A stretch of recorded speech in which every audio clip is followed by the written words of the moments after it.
आपकी स्क्रीन पर जो ये बेबस और लाचार महिला दिखाई दे रही हैं, ये कोई और नहीं जहानाबाद की महिला शिक्षिका हैं। और इन शिक्षिका की गलती यह है कि एनडीए की तरफ से बुलाए गए बिहार बंद के दौरान उन्होंने स्कूल खोलने की हिमाकत कर दी। ये बात भाजपाई कार्यकर्ताओं को नागवार गुजरी।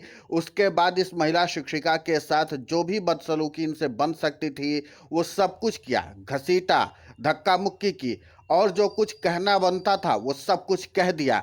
लेकिन इस महिला शिक्षिका के साथ जो बदसलूकी हुई है उसके बाद सवाल उठने लाजमी हो गए हैं कि क्या सम्मान सिर्फ प्रधानमंत्री नरेंद्र मोदी की ही मां का है और किसी का सम्मान नहीं है, यानी किसी अन्य के मां की कोई इज्जत नहीं है। अब ये सवाल उठने इसलिए भी लाजमी हो गए हैं क्योंकि प्रधानमंत्री नरेंद्र मोदी की मां को कथित तौर पर विपक्षी नेताओं के द्वारा गाली दिए जाने के मुद्दे पर भारतीय जनता पार्टी ने और एनडीए ने मिलकर के बिहार बंद बुलाया था। अब उस बिहार बंद के दौरान इस महिला शिक्षिका ने अपनी स्कूल खोलने की हिमाकत कर दी, जो भाजपाई कार्यकर्ताओं को नागवार गुजरा। उसके बाद इनसे जो कुछ बन सका उस महिला शिक्षिका के साथ किया।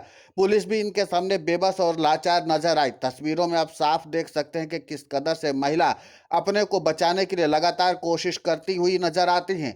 बावजूद इसके न तो भाजपाई कार्यकर्ता उनकी एक सुनते हैं और न ही पुलिस उनके सामने कोई कार्रवाई करने की हिमाकत दिखा सकती है, क्योंकि सत्ताधारी दल के नेता हैं। अगर बड़े नेताओं को पता चल गया तो पुलिस की खटिया खड़ी हो सकती है। लिहाजा महिला शिक्षिका के साथ बदसलूकी होती रही, छीना झपटी होती रही, धक्का मुक्की होती रही, पुलिस भी तमाशबीन बनी रही और महिला शिक्षिका भी बेबस और लाचार नजर आई इन भाजपाई कार्यकर्ताओं के सामने, क्योंकि बिहार बंद के दौरान महिला शिक्षिका ने स्कूल खोलने की बस गलती कर दी थी और यही गलती इस महिला शिक्षिका को भारी पड़ गया, क्योंकि भाजपाई कार्यकर्ताओं को यह बात नागवार गुजरी कि जब उन्होंने बिहार बंद बुलाया है तो फिर उसके बाद वो शिक्षिका आखिर स्कूल खोलने की हिम्मत कैसे कर सकती है। हालांकि बिहार सरकार के तरफ से इस बात का कोई आदेश जारी नहीं किया गया था कि स्कूल कॉलेज बंद रहेंगे, इसलिए महिला शिक्षिका अपनी ड्यूटी को निभाने के लिए स्कूल खोलने के लिए चली गई, यानी स्कूल में जाना चाह रही थी। और उस स्कूल में जाने से पहले ही महिला शिक्षिका को भाजपा कार्यकर्ताओं ने धर दबोचा। उसके बाद जो बदसलूकी हो सकती थी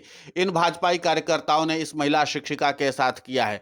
अब इसी के बाद से विपक्षी नेताओं की ओर से भी तमाम सवाल उठने शुरू हो चुके हैं कि आखिर क्या सम्मान सिर्फ प्रधानमंत्री नरेंद्र मोदी की मां का ही है, बाकी किसी की मां का सम्मान नहीं किया जा सकता। अगर वो महिला शिक्षिका हैं और स्कूल खोलने के लिए जा रही हैं तो फिर उनके साथ इस तरीके से अपमानित करने वाला व्यवहार क्यों किया गया। अब जाहिर सी बात है कि यह वीडियो सोशल मीडिया पर तेजी से वायरल है। कई सरकारी शिक्षकों और सरकारी कर्मचारियों के प्रतिनिधियों ने भी इस पर कड़ी आपत्ति दर्ज कराते हुए इस घटना की कड़े शब्दों में निंदा की है और उन्होंने सरकार से मांग की है कि इस तरीके की बदसलूकी करने वाले कार्यकर्ताओं पर सख्ती के साथ कार्रवाई की जाए और पुलिसिया कार्रवाई के तहत उनको जेल भेजा जाए और उनको सबक सिखाया जाए कि इस तरीके से शिक्षकों के साथ बदसलूकी करना किसी भी तरीके से जायज नहीं है।